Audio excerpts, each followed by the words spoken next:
In the heart of Seoul, they whispered the name Kang Tae-jun like a curse. He was the undisputed king of the underworld, a man who wore a monster's mask and ruled through cold, calculated violence. But tonight, under the pouring rain and the shocked gaze of 100 onlookers, the unthinkable happened. The most feared man in the city didn't reach for his gun. He dropped to his knees on the wet pavement and bowed his head in total submission. Kang Tae-jun lived by a single blood-stained law: no strangers, no mercy. His life was a fortress, and anyone who dared to breach it usually left in an ambulance. Clara L. Keaton, his most trusted maid, knew the price of breaking that law. But when a housing crisis left her grandmother, Marlene R. Tafoya, with no roof over her head, Clara made a desperate gamble. She smuggled the frail, gray-haired woman into the heart of Kang Tae-jun's world, prepared to face his wrath to keep her family safe. When the encounter finally happened, it wasn't in the shadows of the mansion, but in the middle of a crowded, neon-lit street. As Kang Tae-jun's lethal bodyguards, Joseph and Stephen, moved to eliminate the intruders, the devil himself froze. He didn't see an intruder. He saw the only person who had ever fed him when he was starving, the woman who had saved his life in a Los Angeles alley 30 years ago. Why would a ruthless mafia kingpin risk his entire reputation to kneel before a humble grandmother with a wooden cane? And what happens when the underworld realizes their devil has a heart? Clara's hands wouldn't stop shaking as she adjusted the heavy velvet curtains of the service wing. Outside, the Seoul skyline was a blurred smear of neon blue and rain. But inside the mansion, the air felt thick enough to suffocate. This was the lion's den, and she had just led a lamb through the front door. "Stay low, Nana, please," Clara whispered, her voice barely a thread. She guided Marlene into a small, windowless storage room tucked behind the main laundry suite. It was a space intended for linens and silver polish, not for a human being, let alone a woman with a bad hip and a penchant for humming gospel hymns. Marlene settled onto a stack of folded Egyptian sheets, her wooden cane clattering softly against the marble. "Child, you're vibrating like a leaf in a gale," she said, her voice steady and resonant, a sharp contrast to Clara's frantic energy. "If this man is as dangerous as you say, he'll smell the fear on you before he sees me."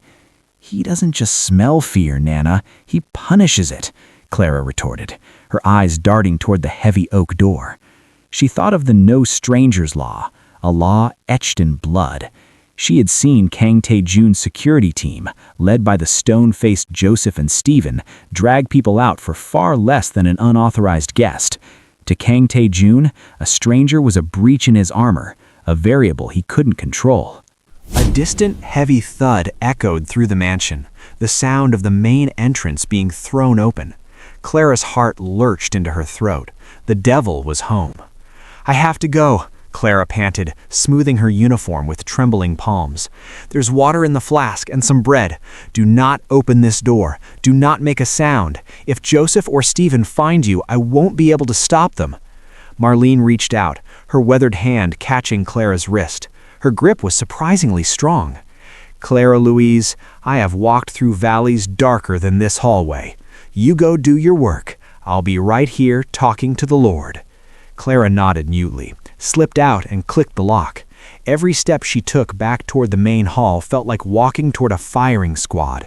She could hear the rhythmic, heavy tread of expensive leather shoes on marble. Tae-jun was moving toward the study, his presence a dark weight that seemed to drop the temperature of the entire house.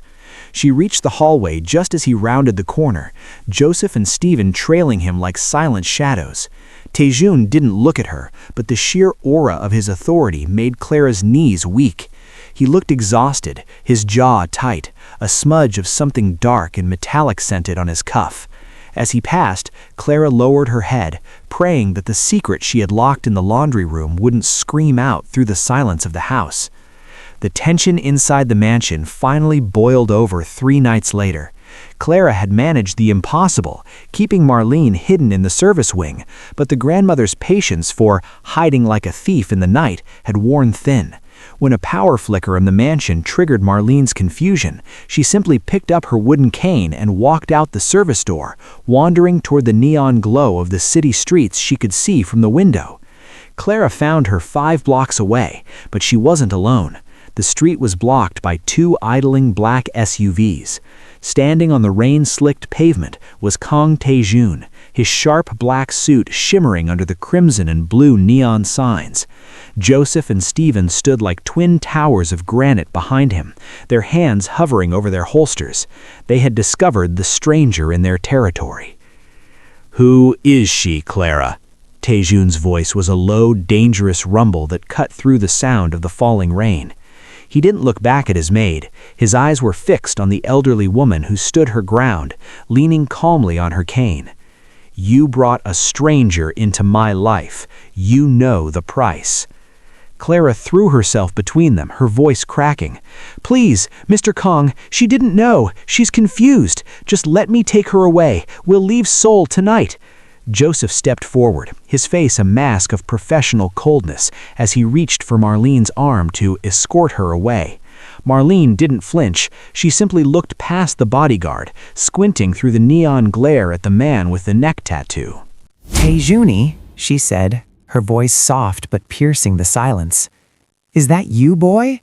Still wearing those expensive clothes to hide that you haven't had a decent bowl of stew in years?" The world seemed to stop. Joseph froze mid-motion. Stephen's jaw actually dropped. No one spoke to the devil of Seoul that way. No one survived it. But the transformation in Tae-jun was instantaneous. The predatory stillness in his shoulders vanished, replaced by a violent tremor. His eyes, usually as hard as obsidian, shattered into 1,000 pieces of grief and disbelief. The devil mask didn't just slip, it disintegrated. He took one stumbling step forward, then another, his expensive leather shoes splashing into a puddle. Then, in front of his elite guards, in front of the flickering neon of a public street, the king of the underworld collapsed. His knees hit the wet pavement with a heavy thud. He bowed his head so low it nearly touched Marlene's shoes, his hands shaking as he reached out to touch the hem of her modest floral dress. "Marlene?" he whispered, his voice breaking into a sob that sounded like a tectonic plate shifting. "Ma, I thought the fires took you.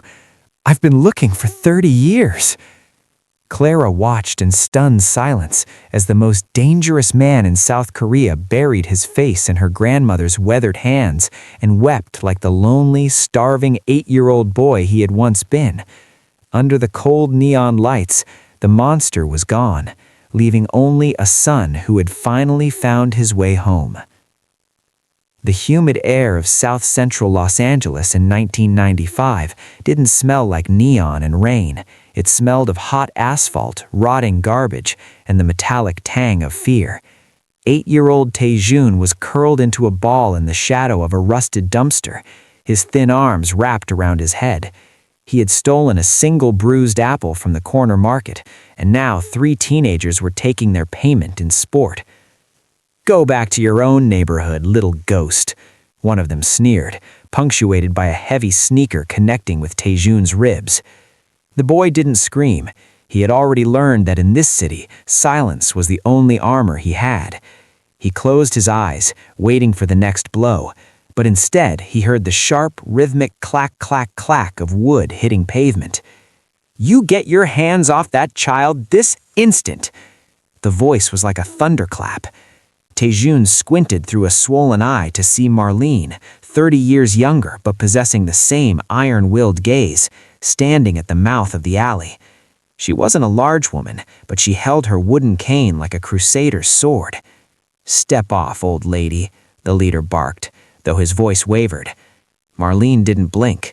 She stepped into the filth of the alley, her floral dress a defiant splash of color against the gray brick. "I know your mothers. I know where you sleep. If you don't scatter right now, I won't just call the police. I'll call your grandmothers, and you'll wish the cops had found you first." The boys looked at each other, saw the absolute lack of fear in her eyes, and retreated. their bravado evaporating into the smoggy afternoon air. Marlene dropped to her knees in the dirt, ignoring the protest of her joints. She reached out, her touch as light as a feather as she moved Taejun's matted hair away from a deep gash on his forehead. "Oh, baby," she whispered, the fire in her voice replaced by a warmth Taejun hadn't felt since his mother died. "You're safe now. Mama Marlene's got you." She didn't ask questions. She simply gathered him up and carried him to her tiny apartment above the laundromat. It was there, amidst the scent of simmering stew and starch, that Taejun learned what a home was. She bandaged his wounds with steady hands, fed him until his stomach stopped aching, and let a young Clara share her favorite stuffed animal with the lost boy. "You stay as long as you need," Marlene told him that night, stroking his hair until his trembling stopped. For the first time in his life, Taejun didn't sleep with one eye open. He didn't know then that he would be torn away by the Mafia months later, but the memory of that small apartment and the woman who became his guardian remained the only light he carried into the darkness of soul. The transition from the rain-slicked streets to the gilded halls of the mansion was swift, but the atmosphere had shifted irrevocably. The devil of soul had not only brought a stranger into his sanctuary, he had installed her in the master suite. The vast, minimalist room, usually a cold monument to Taejun's isolation, now smelled of Marlene's peppermint tea and liniment. Taejun stood by the floor-to-ceiling window, his silhouette sharp against the city lights, but his attention was entirely on the two men standing at stiff attention near the door. Joseph and Stephen, his most lethal assets, looked as though they were experiencing a collective fever dream. "From this moment on," Taejun said, his voice regaining its steel, but carrying a new, unwavering command. "Marlene Tafoya's safety is the priority of this house, more than the shipments, more than my own life." Joseph's jaw tightened.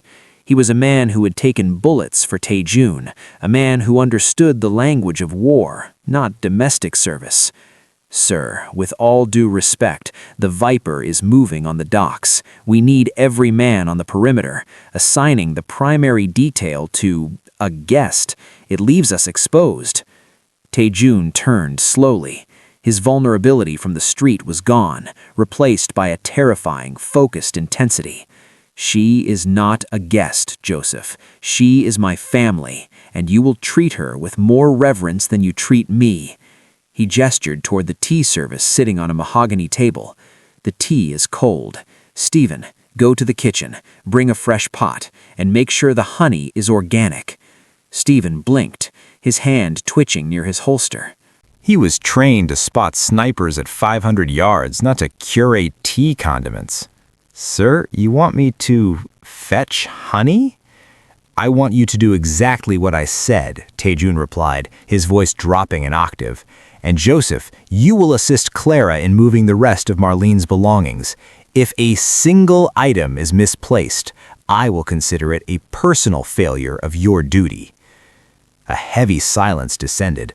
The bodyguards exchanged a look that simmered with silent mutiny.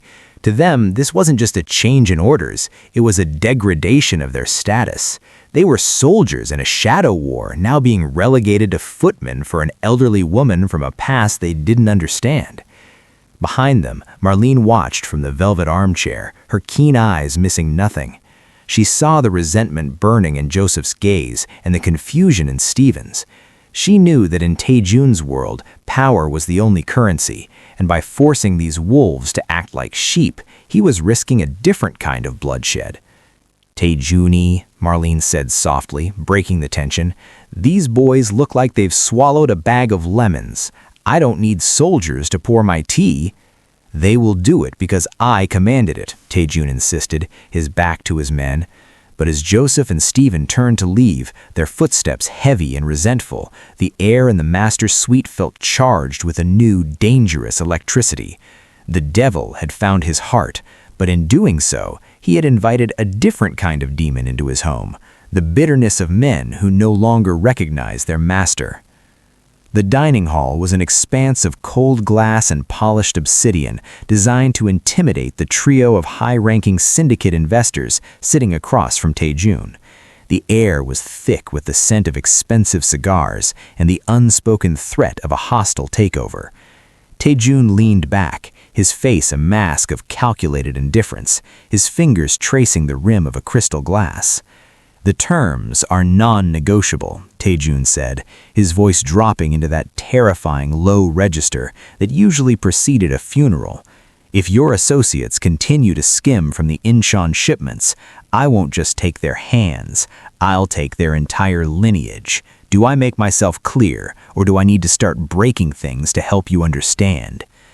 Joseph and Stephen stood behind him, their posture predatory, relishing the return of the man they recognized.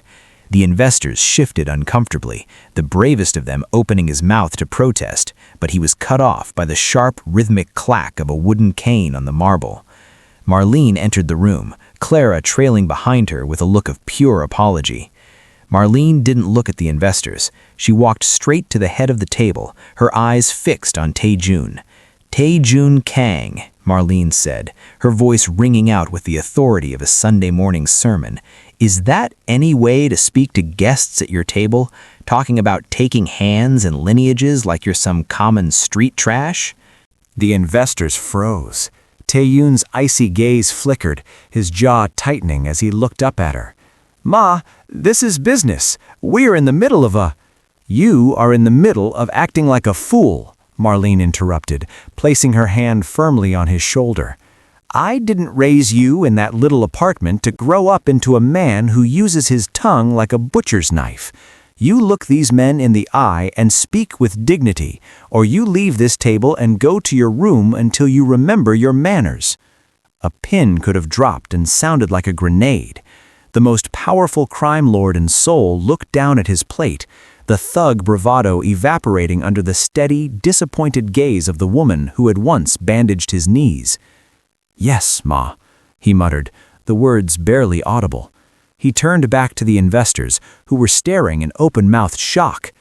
Tae-yun cleared his throat, his posture shifting from a threat to a cold professional poise.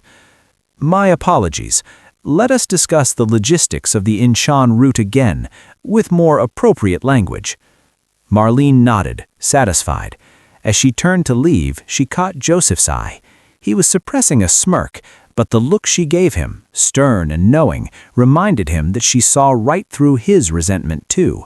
She had reclaimed the devil's soul once in an alleyway, and she was clearly prepared to do it again, one dinner at a time. While the atmosphere inside the mansion was shifting toward a fragile domesticity, the world outside was growing colder. In a dimly lit high-rise overlooking the Han River, Lee Sang-woo, known to the underworld as the Viper, watched a graining surveillance feed on a wall of monitors. His tongue flicked against his teeth, a predatory habit that earned him his name. The footage was from the rainy street 3 nights prior.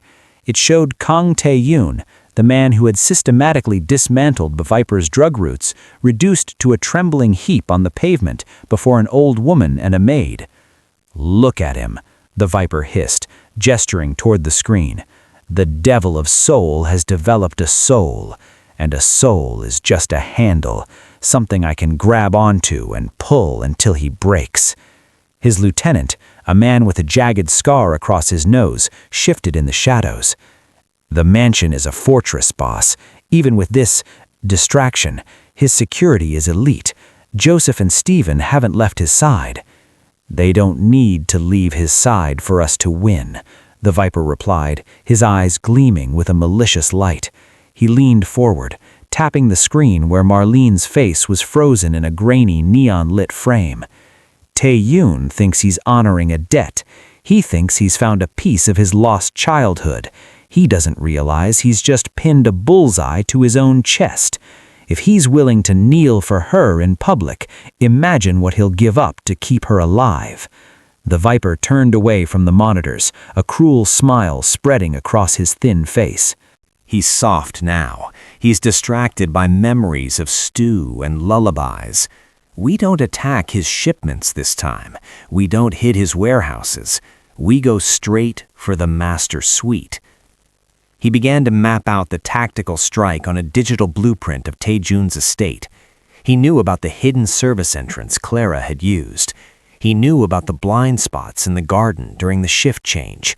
But most importantly, he knew that Taejun's greatest strength, his absolute loyalty, had finally become his fatal flaw. "Prepare the extraction team," the Viper commanded. "We don't just want him dead. I want him to watch while I take away the only thing that makes him human. By the time the sun rises tomorrow, the devil will be back on his knees, but this time he'll be begging me." In the darkness of the high-rise, the gamble was set. The underworld had sensed blood in the water, and the hunt for the grandmother had officially begun. The scent of ozone and wet pavement drifted through the open balcony doors, a silent herald of the storm gathering in the city. Inside the master suite, Taejun moved with a frantic, jagged energy that Clara had never seen before. He was no longer the composed king of Seoul. He was a man trying to outrun a shadow. "Joseph has the armored transport idling in the sub-basement," Taejun said, his voice tight as he shoved a stack of travel documents into Clara's hands. "There's a private airstrip in Incheon. I've cleared a path to a safe house in Jeju. You leave in 10 minutes. Clara gripped the papers, her eyes wide with terror, but Marlene didn't move from her armchair. She remained as still as a statue of weathered oak, her hands folded over the head of her cane. "Taejuni," she said softly, "sit down." "Ma, there is no time for sitting," he snapped, his eyes darting to the security monitor showing the perimeter. "The Viper is coming. He doesn't care about rules or deaths. He only cares about finding where I am soft, and right now you are the only soft thing in my life. I won't let him touch you. I won't lose you again." He knelt before her, not in submission this time, but in a desperate plea. "Please, just get in the car." Marlene looked down at him, her gaze piercing through his panic. She reached out and cupped his face, her thumb tracing the edge of the dark tattoo on his neck. 30 years ago, in a city that wanted to swallow you whole, did I run? When those boys had you cornered in the dirt, did I hide in the laundry? That was different. I'm a man now. I have enemies you can't imagine. And I am the woman who raised that man, Marlene countered, her voice growing resonant with ironclad authority.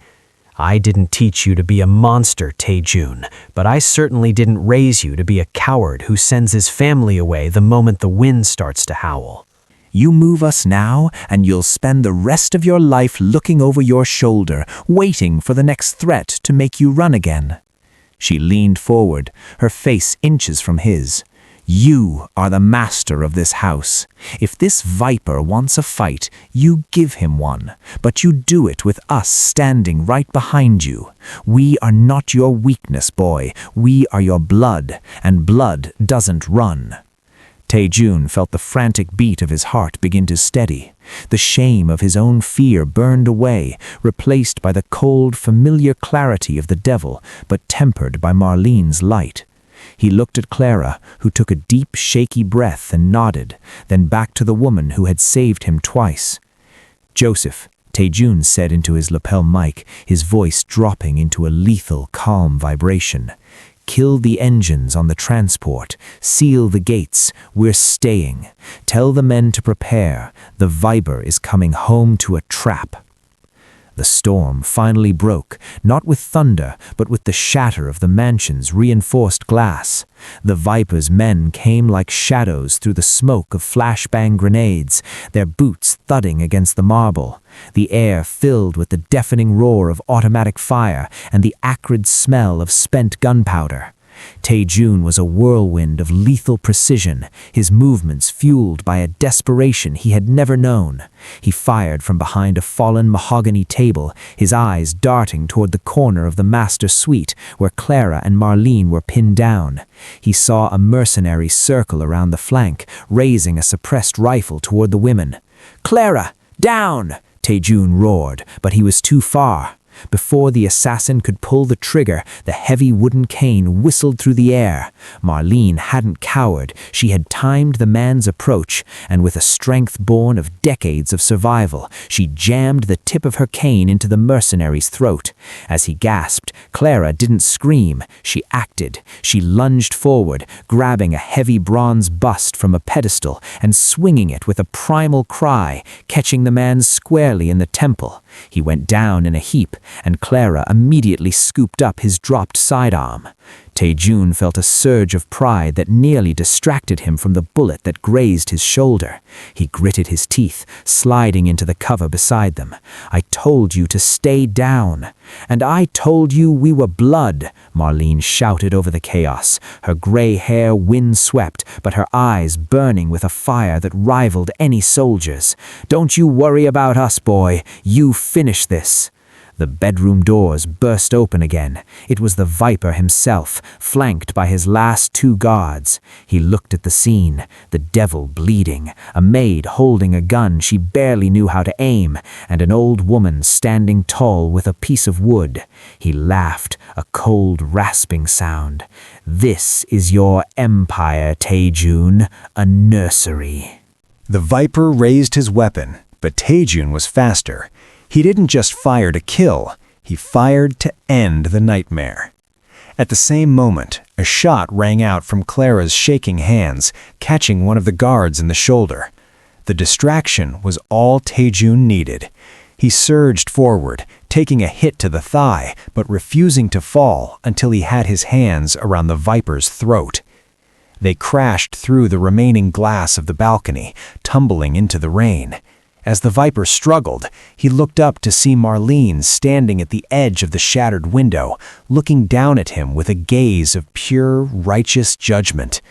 In that moment, the Viper realized he hadn't attacked a weakness. He had attacked a fortress he never understood. With a final guttural roar, Taejun ensured the Viper would never threaten his family again. While inside, the two women stood amidst the wreckage, bruised but unbroken. The silence that followed the war was not the cold, empty quiet of the Devil's Fortress, but the soft, healing stillness of a home. 3 weeks had passed since the night the glass shattered.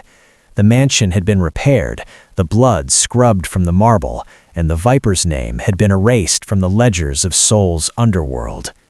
Taejun sat on the sun-drenched terrace, his arm in a sling, and a fresh bandage peeking from the collar of his silk shirt. He wasn't looking at the city skyline or his security reports. Instead, his eyes were fixed on the garden below, where Marlene was showing Clara how to prune the rose bushes. The sight of Marlene's floral dress moving through the greenery felt more permanent, more real than any empire he had ever built. Joseph and Stephen stood several paces behind him. They no longer looked like men on the verge of mutiny. Having seen Marlene stand her ground with nothing but a wooden stick against an assassin's rifle, they had traded their resentment for a quiet, profound respect. When Stephen stepped forward to set a tray of tea on the table, he didn't wait for a command. He bowed slightly to Taejun, then turned and looked toward the garden, ensuring the perimeter was comfortable for the woman they now secretly called Halmoni. Taejun reached for his tea with his good hand, his fingers no longer trembling. The Devil of Seoul had not disappeared. He was still the man the syndicates feared, but the fire that drove him was no longer fueled by trauma. He had realized that true power wasn't found in how many men feared his name, but in the peace he felt when a grandmother's hand rested on his shoulder. Marlene looked up from the roses and caught his gaze. She didn't wave, she simply offered a small, knowing nod that said everything. "You're a good man, Taejuni." "Sir," Joseph whispered, stepping closer, "the council is waiting for your report on the Viper's territories. They want to know your next move." Taejun took a slow sip of the peppermint tea Marlene had insisted he drink for his health. He watched Clara laugh as Marlene teased her about her poor gardening skills. For the first time in 30 years, the weight in his chest, the cold block of ice where his heart should be, was gone. "Tell them the territories will be managed with honor," Taejun replied, his voice calm and resonant. "The era of the monster is over. We have a family to protect now." As the sun began to set, casting a golden glow over the mansion, Taejun stood up and walked toward the stairs. He wasn't walking as a king to his subjects, but as a grandson going to join his family for dinner. The legend of the devil had ended, and in its place, a more powerful story had begun, one of a lost boy who had finally, against all odds, come home. The evening air in the mansion was no longer heavy with the scent of gunpowder or the stifling silence of fear. Instead, it carried the savory aroma of Marlene's slow-simmered beef stew. In the grand dining room, where Taejun had once sat in cold isolation, 3 places were now set at the head of the table. Joseph and Stephen stood by the door, but their eyes were no longer scanning for threats. They were watching Marlene with a quiet, protective fondness as she insisted they take a break to eat as well. Taejun sat between Marlene and Clara, his hand resting near his grandmother's. He looked at the woman who had bridged the 30-year gap between a starving boy in South Central and the man he was today. He realized that for years he had been building walls to keep the world out, only to find that those same walls had kept his own humanity locked in a dark room. "You're thinking too much again, Taejuni," Marlene said, nudging his bowl toward him with her wooden cane. "The past is a ghost. It only has the power you give it. But this stew? This is real." Taejun smiled, a genuine, effortless expression that reached his eyes. He realized that the public kneeling on that neon-lit street hadn't been an act of weakness or a loss of face. It had been his first step toward freedom. By bowing to the woman who had saved him, he had finally stood up as the man he was meant to be. He was no longer just the devil of soul. He was a grandson, a protector, and a man who understood that a legacy built on blood is easily washed away, but a legacy built on love is immortal. As the 3 of them laughed together, the city lights of Seoul continued to flicker outside, but the darkness of the mansion was gone for good. The king had found his queen, and the orphan had finally, truly found his home. The moral lesson. The story of Kang Taejun and Marlene R. Tafoya teaches us that true power is not measured by how many people fear you, but by whom you are humble enough to bow before. It serves as a reminder that kindness is a long-term investment. An act of compassion shown to a child in a dark alleyway can return decades later to save an empire. Family is defined by connection, not just blood. The bond between a Korean orphan and a black grandmother proved stronger than any gang loyalty or criminal hierarchy. Redemption is always possible. No matter how far someone has fallen into the role of a monster, the presence of the right person can pull them back into the light. True strength is the courage to be vulnerable for the people who once stood up for you when you were at your weakest. If you enjoyed this story, please consider liking and sharing your thoughts in the comments below. Don't forget to subscribe to stay updated on future adventures. Thank you for watching, and we look forward to seeing you next time.